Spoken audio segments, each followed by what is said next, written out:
Hi ಎಲ್ಲರಿಗೂ ನಮಸ್ಕಾರ. ನಾನು ಪೂಜಾ. ಇದು ದೀಪ್ತಿ ಕನಸು ಡ್ರೀಮಿಂಗ್ ಚಾನಲ್. ಓಕೆನಾ, ನಾನು ಇವತ್ತು ನಿಮಗೆ ಒಂದು ಬ್ಯೂಟಿ ಟಿಪ್ಸ್ನ ತೊಗೊಂಡು ಬಂದಿದ್ದೀನಿ. ಇದು ನನ್ನ ಎಕ್ಸ್ಪೀರಿಯೆನ್ಸಲ್ಲಿ ಆಗಿರೋದು. ಬರೀ ಎರಡೆರಡು ಐಟಮ್ನ ಉಪಯೋಗಿಸ್ಕೊಂಡು ಯಾವ ರೀತಿ ನಾವು ನಮ್ಮ ಕೂದಲನ್ನ ಕೇರ್ ಮಾಡ್ಕೋಬೋದು ಮನೆಯಲ್ಲೇ ಅಂತ ಹೇಳಿ. ಓಕೆನಾ, ಇವಾಗ ನಾನು ನಿಮಗೆ ತೋರಿಸ್ತಿರೋ ಎರಡೆರಡು ಐಟಮ್ ಆದ್ರೂ ಮೊಸರು ಕೂದಲಿಗೆ ಎಷ್ಟು ಮುಖ್ಯ ಅಂತ ನಿಮ್ಗೆ ಆಲ್ರೆಡಿ ಗೊತ್ತಿರುತ್ತೆ. ಅದ್ರ ಜೊತೆಗೆ ನಾನು ಆ್ಯಡ್ ಮಾಡ್ತಿರೋದು ಕೊತ್ತಂಬರಿ ಸೊಪ್ಪು ಮಾತ್ರ. ಕೊತ್ತಂಬರಿ ಸೊಪ್ಪಲ್ಲಿ ಇಷ್ಟೊಂದೆಲ್ಲ ಇದೆಯಾ ಅಂತ ಹೇಳಿ ನೀವು ಅನ್ಸ್ಕೋಬೋದು. ಹೌದು, ನಾನು ಚೆಕ್ ಮಾಡಿ ತಿಳ್ಕೊಂಡಿರೋದಿದು. ನಾನು ಇದನ್ನು ಈ ವಾರದಲ್ಲಿ ಒಂದು 3 ಸತಿನಾದರೂ ಯೂಸ್ ಮಾಡ್ತೀನಿ.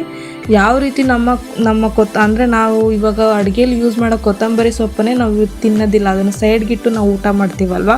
ಸೊ ಅದೆಲ್ಲ ಮಾಡಬೇಡಿ. ಯಾಕೆ ಅಂತ ಅಂದರೆ ನಾವು ತಿನ್ನೋ ಕೊತ್ತಂಬರಿ ಸೊಪ್ಪಲ್ಲಿ ವಿಟಮಿನ್ ಸಿ ಇರುತ್ತೆ, ಖನಿಜಗಳಿರುತ್ತೆ. ಅದು ಏನು ಇವಾಗ ಚಿಕ್ಕ ಮಕ್ಕಳಲ್ಲೂ ಕೂಡ ನಾವು ಬಿಳಿ ಕೂದಲು ಬರೋದನ್ನು ಗಮನಿಸ್ತೀವಿ. ಸೊ ಅದನ್ನು ಬರೋದನ್ನು ತಪ್ಪಿಸುತ್ತೆ. ಅದಕ್ಕೋಸ್ಕರನಾದರೂ ನಾವು ಕೊತ್ತಂಬರಿ ಸೊಪ್ಪನ್ನ ತಿನ್ನಲೇಬೇಕು. ಮತ್ತು ಕೂದಲು ನಮಗೆ ವೆಯ್ಟ್ನೆಸ್ ಆಗಿ ಸ್ಟ್ರೈಟ್ನೆಸ್ ಆಗಿ ಬರುತ್ತೆ. ಓಕೆನಾ, ಅದನ್ನು ಕೂಡ ನೋಡ್ಬೋದು. ಮತ್ತು ಸ್ಕಾಲ್ಫಲ್ಲಿ ಏನು ಡ್ಯಾಂಡ್ರಫ್ ತುಂಬಿಕೊಂಡಿರುತ್ತಲ್ವ ಅದು ರಿಮೂವ್ ಆಗುತ್ತೆ. ಓಕೆನಾ, ಮತ್ತು ನಮ್ಮ ಕೂದಲು ಏನಿರುತ್ತೆ ಅದು ಶೈನಿಂಗ್ ಆಗುತ್ತೆ. ಓಕೆನಾ, ತುಂಬ ಡ್ಯಾಂಡ್ರಫ್ ಎಲ್ಲ ಆಗಿ ಸಿಕ್ಕಾಗಿ ಒಗ್ರೊಗ್ರಾಗೆಲ್ಲ ಇರುತ್ತೆ ಕೂದಲೆಲ್ಲ. ಸೊ ಅದೆಲ್ಲ ಕಡಿಮೆ ಮಾಡೋದಕ್ಕೆ ಇದನ್ನು ನೀವು ವಾರದಲ್ಲಿ ಒಂದು 3 ಸತಿನಾದರೂ ಯೂಸ್ ಮಾಡಿ. ನಿಮಗೆ ಇದು ಯಾವ ಥರ ಅಂತ ಹೇಳಿ ಗೊತ್ತಾಗುತ್ತೆ. ಓಕೆನಾ, ಬನ್ನಿ ಅದು ಹೇಗೆ ಅಂತ ಹೇಳಿ ನಾವು ಇದನ್ನು ಸ್ಟಾರ್ಟ್ ಮಾಡೋಣ. ನೋಡಿ, ಏನಿಲ್ಲ, ಒಂದು ಇಡೀ ಕೊತ್ತಂಬರಿ ಸೊಪ್ಪನ್ನ ನಾನು ತೊಗೊಂಡಿದ್ದೀನಿ. ಅದನ್ನು ಚೆನ್ನಾಗಿ ತೊಳೆದು ನಾನು ಒಂದು ಜಾರಿಗೆ ಹಾಕ್ಕೊಂಡು ಸ್ವಲ್ಪ ನೀರನ್ನ ಆ್ಯಡ್ ಮಾಡಿಕೊಂಡು ಗ್ರೈಂಡ್ ಮಾಡ್ಕೊಂಡು ಬರ್ತೀನಿ.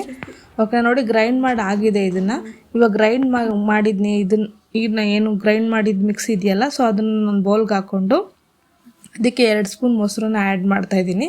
ಮೊಸರನ್ನ ಆ್ಯಡ್ ಮಾಡಿ ಚೆನ್ನಾಗಿ ಮಿಕ್ಸ್ ಮಾಡಿಕೊಂಡು ಕೂದಲಿನ ಭಾಗಗಳಿಗೆ ಮತ್ತು ಫುಲ್ಲು ತಲೆ ತುಂಬ ಫುಲ್ ಆಗೋ ಥರ ಅದನ್ನೆಲ್ಲ ಚೆನ್ನಾಗಿ ಹಚ್ಚಿ ಒಳಗಡೆ, ಅಂದರೆ ಕೂದಲು ಒಳಗಡೆ ಎಲ್ಲ ಇರುತ್ತಲ್ವ, ಸೊ ಮೇಲೆ ಬೇಡ, ಒಳಗಡೆ ಏನು ನಿಮಗೆ ಸ್ಕಾಲ್ಫ್ ಇರುತ್ತಲ್ವ ಅಲ್ಲಿಗೆಲ್ಲ ನೀಟಾಗಿ ಅಪ್ಲೈ ಮಾಡಿಕೊಂಡು ಒಂದು 30 ನಿಮಿಷ ಬಿಟ್ಟು ಆಮೇಲೆ ನೀವು ಸ್ನಾನನ ಮಾಡ್ಕೊಳ್ಳಿ.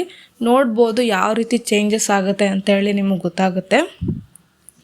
ಓಕೆನಾ, ತುಂಬಾ ಉಪಯೋಗ ಇದೆ ಈ ಕೊತ್ತಂಬರಿ ಸೊಪ್ಪಲ್ಲಿ. ನಾನು ಇದನ್ನು ಯೂಸ್ ಮಾಡಿನೇ ನಿಮಗೆ ಸಜೆಸ್ಟ್ ಮಾಡ್ತಾ ಇರೋದು. ದಯವಿಟ್ಟು ಯಾರು ಇದನ್ನು ಅಂದರೆ ಈ ಐಟಮ್ ಓಕೆನಾ ನಾನು ಯೂಸ್ ಮಾಡಿದ್ದೀನಿ, ನೀವು ಯೂಸ್ ಮಾಡಿ ಯಾವ ರೀತಿ ಚೇಂಜಸ್ ಆಗುತ್ತೆ ಅಂತೇಳಿ ನನ್ನ ಕಮೆಂಟ್ ಬಾಕ್ಸಲ್ಲಿ ತಿಳಿಸಿ. ಓಕೆನಾ, ಇದು ತುಂಬಾ ಯೂಸ್ಫುಲ್ ಆಗಿದೆ. ಮನೇಲಿರೋ ಐಟಮ್ನೇ ಬಳಸ್ಕೊಂಡು ಆರಾಮಾಗಿ ನೀವು ಯೂಸ್ ಮಾಡ್ಬೋದು. ಮನೇಲೇನು ಕೊತ್ತಂಬರಿ ಸೊಪ್ಪು ಆಲ್ರೆಡಿ ಇದ್ದೇ ಇರುತ್ತೆ, ಅಡುಗೆಗಂತ ಯೂಸ್ ಮಾಡ್ತೀವಿ. ಸೊ ಅದನ್ನು ಯೂಸ್ ಮಾಡ್ಕೊಳ್ಳಿ. ಮೊಸರು ಇರುತ್ತೆ, ಇವಾಗ ಬೇಸಿಗೆಗಲ್ಲ, ಸೊ ಅದನ್ನು ಯೂಸ್ ಮಾಡಿಕೊಂಡು ನೀವು ಬರೀ ಇದನ್ನು ಯೂಸ್ ಮಾಡಿಕೊಂಡು ನಿಮ್ಗೆ ಎಷ್ಟು ಬೇಕೋ ಅಷ್ಟು ಯೂಸ್ ಮಾಡಿಕೊಂಡು ಫುಲ್ಲು ಅಪ್ಲೈಡ್ ಮಾಡಿಕೊಂಡು ಅರ್ಧ ಅವರ್ ಬಿಟ್ಟು ನಿಮ್ಮ ಕೂದಲನ್ನ ತೊಳಿಬೋದು. ನೀವು ನೋಡ್ಬೋದು, ಇದನ್ನು ವಾರದಲ್ಲಿ ಒಂದು 3 ಸತಿ ಯೂಸ್ ಮಾಡಿ ಗೊತ್ತಾಗುತ್ತೆ. ಓಕೆನಾ, ಓಕೆ, ನೋಡಿ ಯಾರೆಲ್ಲ ಇನ್ನೂ ನಮ್ಮ ಚಾನಲ್ನ ಸಬ್ಸ್ಕ್ರೈಬ್ ಮಾಡಿಲ್ಲ, ಪ್ಲೀಸ್ ನನ್ನ ಚಾನಲ್ನ ಸಬ್ಸ್ಕ್ರೈಬ್ ಮಾಡಿ, ಶೇರ್ ಮಾಡಿ, ಲೈಕ್ ಮಾಡಿ ಅಂತ ಕೇಳ್ತೀನಿ. Okay, thank you guys, bye.